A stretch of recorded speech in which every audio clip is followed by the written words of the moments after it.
Olá, minha gente, que bom estar de volta com vocês e que riqueza a gente poder estudar as Escrituras, não é verdade? E eu não sei quanto a você, mas eu tenho sido extremamente enriquecido com esse estudo do livro, conhecendo a minha Bíblia, né? E hoje nós ainda na unidade 20 continuamos estudando o livro de Jó. Vamos aprofundar um pouco mais sobre as fontes das autoridades religiosas em Jó. Então, ontem nós conversamos brevemente a respeito dos chamados amigos de Jó. Eles estão vindo para ver Jó e talvez trazer consolo, mas em lugar disso eles trouxeram acusações, né? Que coisa, né? Ou seja, em vez de você trazer o conforto que a pessoa está precisando, se você não tem compreensão do que está fazendo, pode tornar-se um acusador. A linha de argumentação seguiu o ponto de vista daquela época, que a desgraça sempre é enviada por Deus como punição pelo pecado.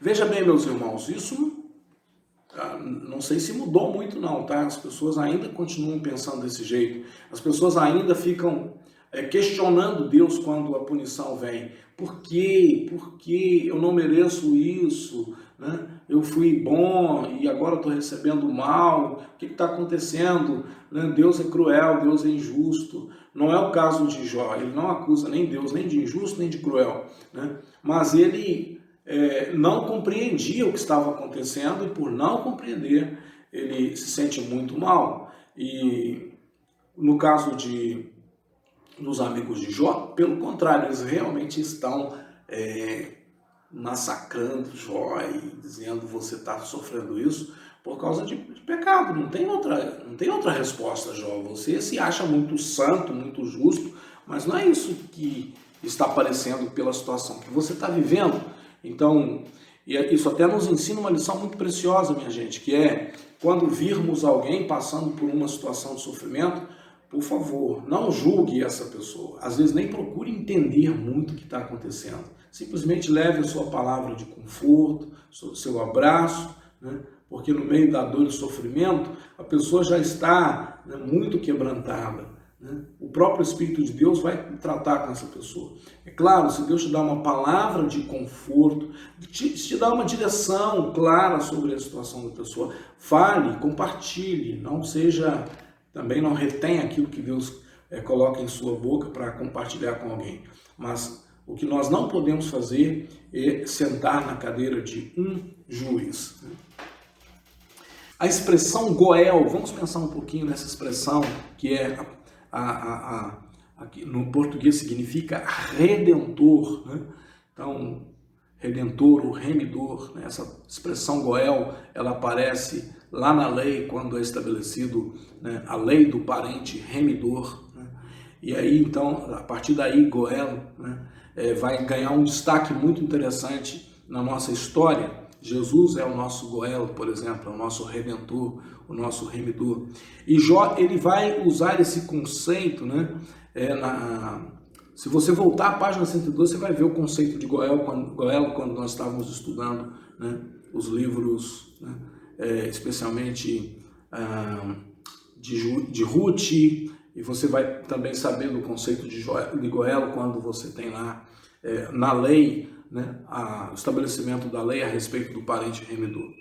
Em Jó 19, 25 a 27, nós temos uma declaração de fé poderosa, né?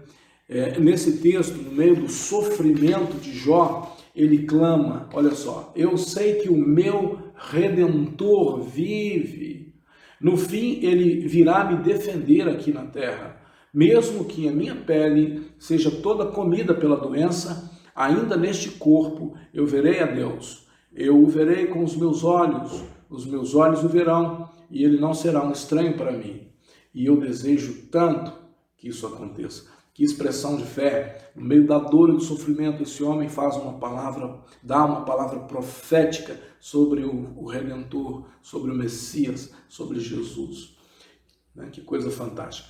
Então essa passagem, ela revela que muitos anos antes de Abraão, já havia uma consciência de Deus entre os homens, a respeito do fato de que haveria um futuro Redentor. Essa ideia do Redentor, do remidor, do Goel, já está lançada lá em Gênesis 3,15, né, quando Adão e Eva são expulsos do jardim, né, do Éden, e o Senhor dá uma palavra à mulher dizendo que da semente dela nasceria um que pisaria na cabeça da serpente. Isso nos dá aquele entendimento de que a humanidade, né, ela não somente precisa de um Redentor, mas também, desde os tempos remotos, já sabia da existência de que esse Redentor um dia viria, né?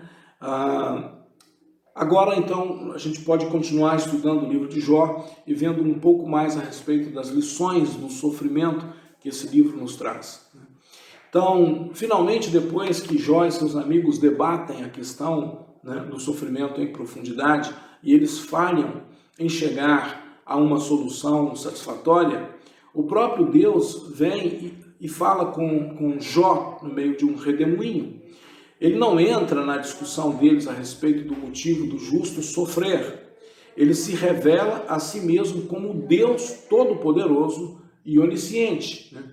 A mensagem que Deus deixa a Jó é que ele, Deus, não precisa explicar ou justificar as suas ações.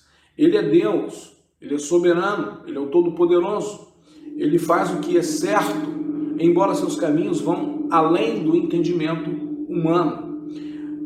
Jó então é humilhado por esse derramamento do poder de Deus e aí ele aprende a confiar mesmo quando não consegue entender. E aqui está o segredo então do livro de Jó, é confiar em Deus mesmo quando não estou entendendo o que Deus está fazendo. E aí então nós chegamos a um momento máximo no livro de Jó, que é quando Jó ele faz a grande afirmação de fé, que é aquilo que transforma a vida de Jó, no capítulo 42, versículo 5. Olha só o que ele diz: antes eu te conhecia só de ouvir, mas agora eu te vejo com os meus próprios olhos. Então, o livro de Jó, meus irmãos, nos ensina a confiar em Deus em todas as circunstâncias. Quando sofremos, normalmente é inútil tentar entender os motivos para a dificuldade. Eu costumo dizer que você precisa parar de fazer a pergunta: por que, Senhor, eu estou sofrendo? E normalmente a gente deve fazer a pergunta: para que, Senhor, eu estou sofrendo? Quais as lições eu preciso extrair, aprender no meio da dor? É isso que o Senhor quer nos ensinar, né? No caso de Jó, isso fica muito claro, né? Por quê? Porque ele está dizendo: antes eu te conhecia só de ouvir falar, mostrando que, apesar de ele ser um homem íntegro, reto, temente a Deus, o conhecimento que ele tinha de Deus ainda era insuficiente, ainda era informal, né?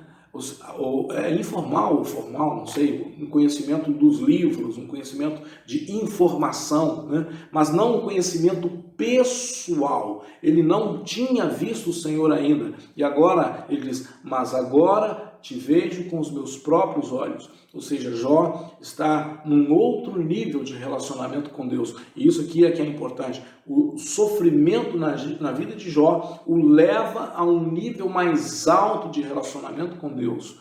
O leva a um nível de conhecimento individual e pessoal de quem é o Senhor e do que Ele é capaz de fazer. E é isso o que Deus quer para a nossa vida quando Ele permite. Uma das razões porque Deus permite o sofrimento em nossa vida é nos levar para mais perto dEle e não nos distanciar dEle.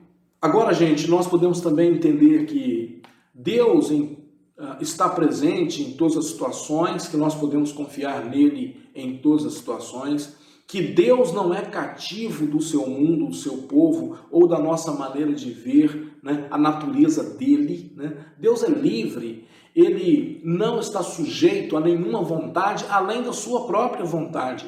Ele não está preso ao nosso entendimento ou pela falta desse entendimento, né? Jó ele vai descobrir que Deus é um Deus de grande poder e majestade, né? Quando vemos quão grande Deus é, nós percebemos quão pequenos nós somos, assim como Jó, né? nós precisamos nos prostrar diante do Senhor em submissão e humildade, né? A fé que Jó tinha acabou triunfando sobre toda a adversidade e ele foi novamente restaurado. A sua prosperidade foi ainda maior, né? Jó é um modelo, minha gente, de integridade espiritual, uma pessoa que manteve firme a sua fé, sem entender o motivo por trás do seu sofrimento. Ele continua uma testemunha viva e de fé autêntica em Deus no meio das circunstâncias mais perturbadoras. Você poderá desejar voltar a esse livro inúmeras vezes, sempre que as provações da vida tocarem você com suas tristezas. Então, se você está passando por um momento difícil, eu quero que você entenda isso de forma definitiva. Todo sofrimento contém lições preciosas para a nossa vida. Deus está trabalhando por meio da dor e do sofrimento para que nós possamos compreender essas lições. Jó é um desses exemplos, né? Ou seja, a lição mais preciosa que nós aprendemos no livro de Jó é: Deus quer nos levar para mais perto dele através da dor e do sofrimento. Então, se você está passando por uma dor e um sofrimento, isso não é para distanciar você de Deus, separar você de Deus, é para levar você para mais perto dele, a fim de que você possa vê-lo, contemplá-lo, né, e glorificá-lo pelo que ele é, por quem Deus é, independente do que esteja acontecendo na sua vida. É isso, que Deus te abençoe rica e abundantemente. Quero orar por você, para que o Senhor esteja cuidando de você em todas as áreas de sua vida. Amém.